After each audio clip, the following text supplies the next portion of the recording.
What's going on, everyone? Dottz Gaming here, and today I'm bringing you guys an updated Magicka Dragonknight PvP build for the Elder Scrolls Online Dragonhold patch. Now, I wasn't going to make a video on this build and was just going to wait until a Harrowstorm to release this, but I have been getting so many questions about this build that I wanted to just make a video on it and address it and talk to you guys about what I'm working on right now and what I'm going to be trying to bring into Harrowstorm. This will be the build that you see from me in Harrowstorm, so I want to show you guys kind of the progress I've made on it and where it's at the moment. And really quick, before we get into this build, I do want to just give you guys a quick update on my builds going into Harrowstorm, specifically my PvP builds. So a lot of the PvP builds you've seen from me this patch are getting some pretty huge overhauls. Stam DK staying roughly the same. Magicka Sork is getting like a monster helm change, and Stamina Nightblade is staying the same. My Magicka Necromancer, 100% different. My Magicka Warden, 100% different. And my Magicka Dragonknight, you're going to see, this build is more reminiscent of the build I ran in Scalebreaker. And who's my last character? Stamina Templar. Really big updates. If you liked my Paladin Stamplar build, you're going to like my updated Lights Rage build. But I've been working on my builds a lot on stream and behind the scenes to make them as good as I can. And honestly, the batch of builds that I have prepped for Harrowstorm is one of, in my opinion, the best group of PvP builds I've made in a long time, and I'm really proud of how they've all come out, and I can't wait to share them with you guys. And we're going to give you a preview of one today, and this is the new Magicka build. It's a little bit different than what you typically see from people, but it's been working amazingly well. I've been having a blast on it. It's something that I came up with late one night, and it's just been performing really, really well. I've been having an awesome time with it. Duels, BGs, Cyrodiil, Imperial City. I've tested it everywhere, and it's been one of my favorite builds that I put together in a while. And thankfully, just looking at the patch notes, it doesn't seem like it's getting any big changes yet, but I'm not going to hold my breath because Zoss always has a habit of crapping on my DK builds whenever I find a setup that I really, really like. We're back to a more high damage setup, so if you guys do like high damage Magicka Dragonknights, you're going to love this build. So I'm going to address the elephant of the room first, and that is going to be my monster helm, and that is the fact that I'm wearing one piece Chudan and one piece Lord Warden, and I'm not using Bloodspawn. I know it's a very taboo thing, not using Bloodspawn on a DK, but I kind of ran into a couple situations when I was playing with Bloodspawn where the proc wasn't up in situations that I really, really needed it to be, and I died because of that, because of it not being up when I needed it. So I wanted to try maybe using one piece Lord Warden and one piece Mighty Chudan, because the difference in resistance is really, really minor between the 1/1 armor buffs and Bloodspawn. It's like maybe 500 resistance, which is like less than 1% in terms of total mitigation. So it's not a huge difference. But Mighty Chudan and Lord Warden are up all the time.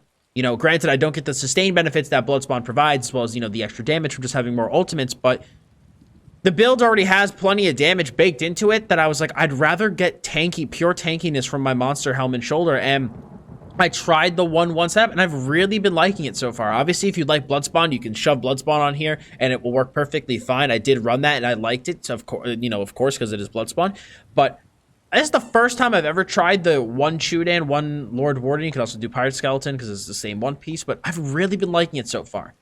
Been really, really enjoying it. So you get a almost 6k armor out of these two pieces. Now, our main body 5 piece is going to be Crafty Alfiq. So we are going for a Magicka stack on this build. I wanted to kind of do something a little bit different. I've done spell damage stacks in the past, which I liked. My one from Scalebreaker was a spell damage build with Burning Spell, Weaving Clever Alchemist. So I wanted to try something a little bit different and go for a large Magicka stack. So Crafty Alfiq is obviously going to be the perfect set to do that. Now, the other set that I'm going to pair with Crafty Alfiq, or the other sets, might I say, is to get, again, as much Magicka as I physically can to play into the Magicka stack. And that is going to be 3 pieces of Ancient Grace on the jewelry and 2 pieces of Willpower on my stabs. Now, you're probably wondering, well, why are you using a 3-piece and a 2-piece? It's because they buffed these in Dragonhold.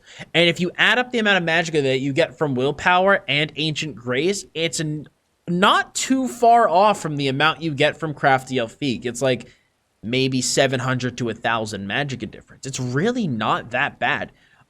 These two sets stacked up together give you a crap ton of Magicka. So we literally are getting nothing but Magicka from our gear. I've run proc spell damage setups in the past, like I said, Clever Alchemist and Burning Spellweave, and they were fun, but I did feel like a lot of times during that build, I'd be sitting there waiting to make sure my procs align before I go in for my burst. This is just pure stats, straight up stats, and you can burst and play aggressive as much as you want, and you'll also have, plenty of Magicka for your defense as well, which will give you really big heals. You'll always have big heals at all times. You guys are going to see the tool tips on this build are really, really nice. I've really been enjoying this setup. It's a pure maximum Magicka stack. And it's been a good time, man. It's been a good time. I've liked it a lot. And because we are going with a huge maximum Magicka stack, we're obviously in a 5-1-1, 1 heavy, 1 medium, and 5 light. We are using 3 prismatics and 4 Magicka glyphs. I have 6 impen and 1 infused. I just kind of like, I went with the infused because I like the way that it rounds up my resources. Not gonna lie, I really, really did enjoy this. It got my health over 19k, Magicka over 47k, stam over 17k. So I am running 1 infused and 6 impen. We're obviously using triple arcane. We have 1 Magicka recovery and 2 spell damage. And then we have a charged flame staff on the front bar for the sustain from combustion. And we also have a flame damage glyph to play into that. And then our back bar is going to be an infused willpower restoration staff with a berserker glyph. I tried an iteration of this build that focused around shields. This one focuses around heals. I tried one that focuses around shields, and it was not that great by comparison. It got put on the back foot way too easily. I tried it with a Black Rose Resto and did not find it as good as this build iteration. So the Willpower Resto back bar I really, really like. Now, if you start playing this build and you have trouble sustaining, you can obviously use the Maelstrom Restoration Staff back bar because I do run rapid regen, but I don't feel that I need it personally. I think I sustain perfectly fine. So I went for Willpower on the back bar as well for the bigger tooltips. Now, in terms of our skills, we have Molten Whip. That is right. I have moved on from Flame Lash to Molten Whip. So you lash an enemy dealing 10k unbuffed flame damage. And if you strike an enemy that is immobile or stunned, you set them off balance. While slotted, whenever you activate an Ardent Flame ability, you gain a stack of Seething Fury, which increases the damage of your Molten Whip by 33%. Your weapon is spell damage by 75 for 5 seconds. This effect stacks up to 3 times. When you're fully buffed up and everything with Molten Whip, Major Sorcery, you get your back bar glyph proc and everything, this is over 20k. Easily. Continuous attacks, it's just even higher. So our whip hits like a truck.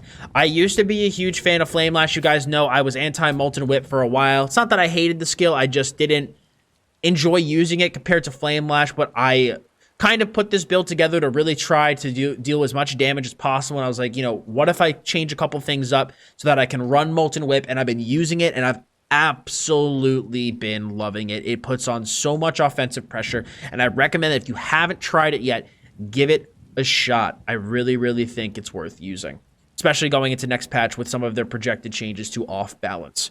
We have Burning Embers, which is about a 15k flame damage out over 14 seconds and deals 5,000 flame damage, so it's not the craziest thing in the world.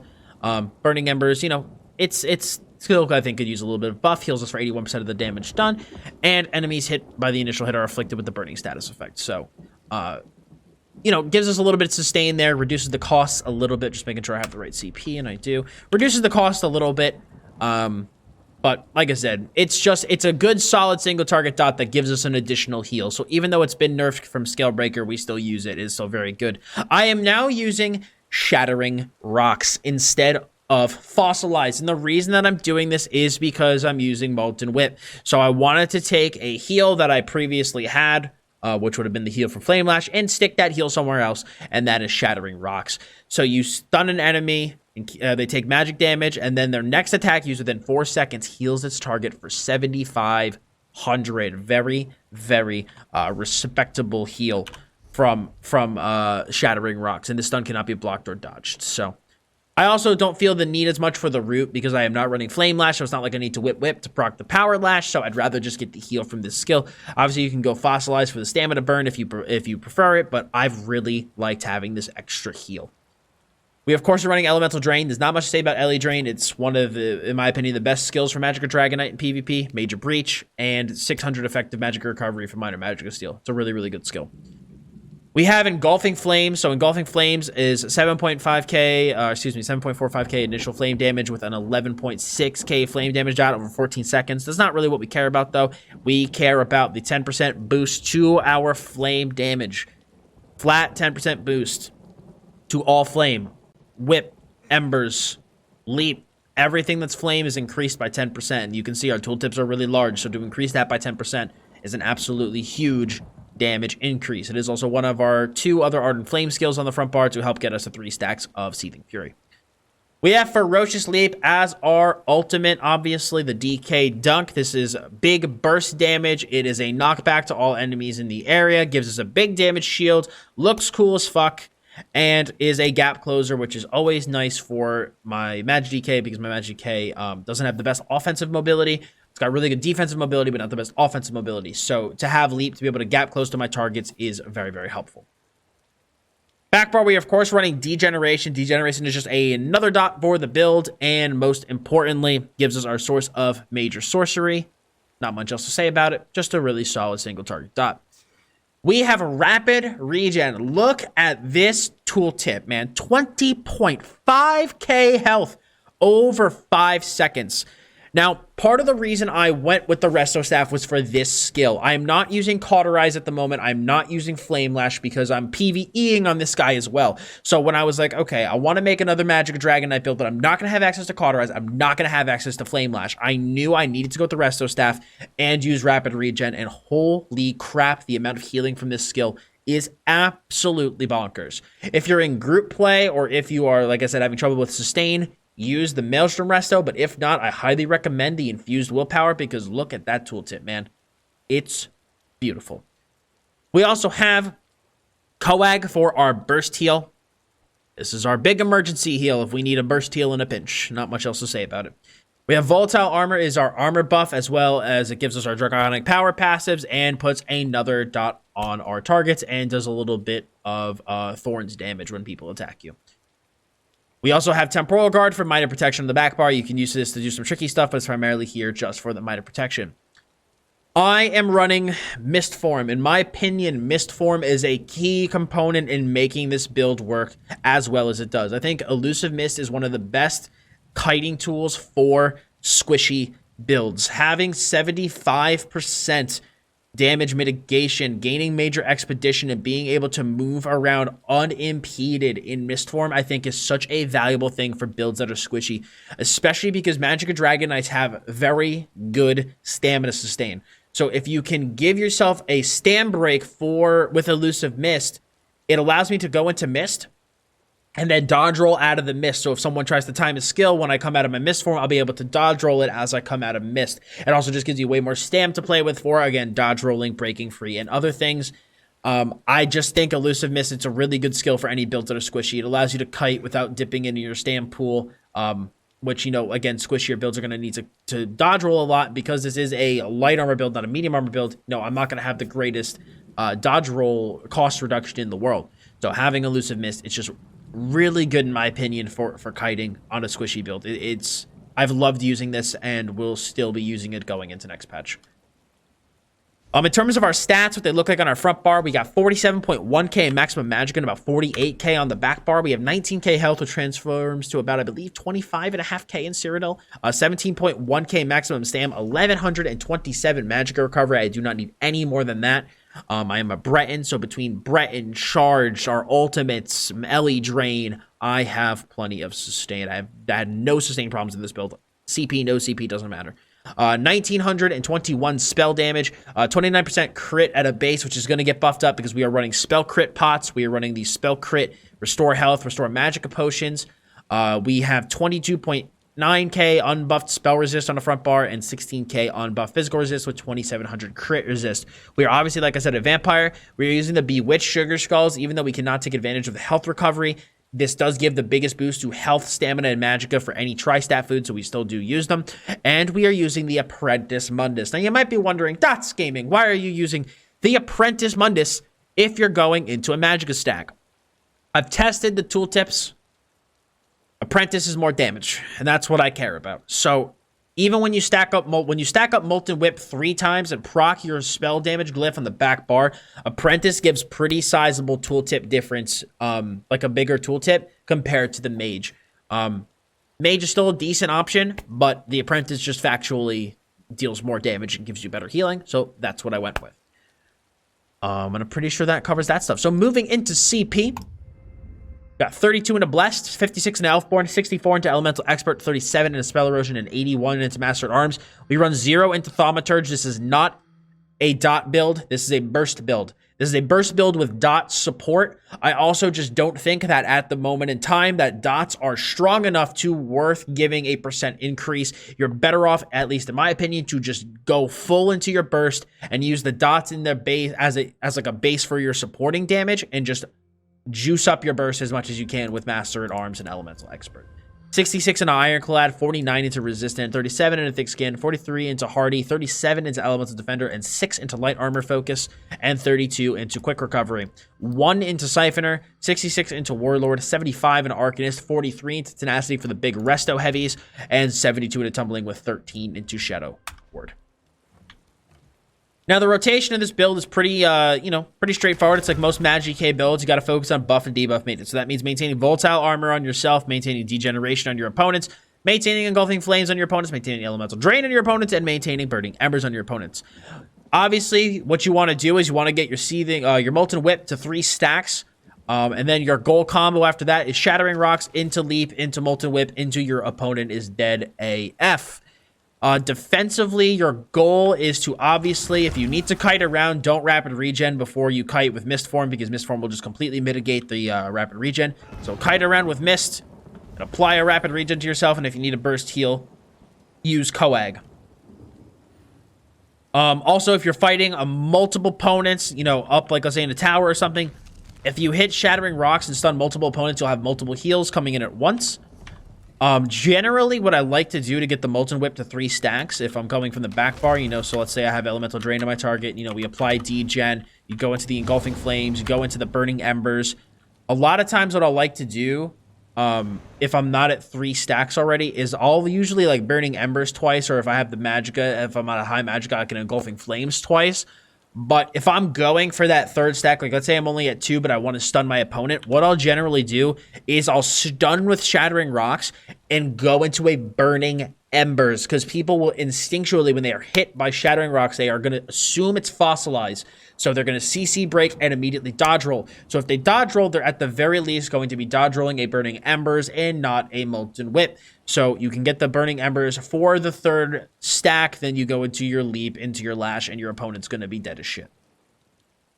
But that's just what I've been running, guys. This is just, like I said, this is just a little something I came up with late one night. And honestly, it's been one of the most fun builds I've made for my Magicka Dragonknight in a while. Anytime I go to a more tankier build, I always kind of find myself longing for something that's more high damage. And so I've moved back to a more high damage bursty setup.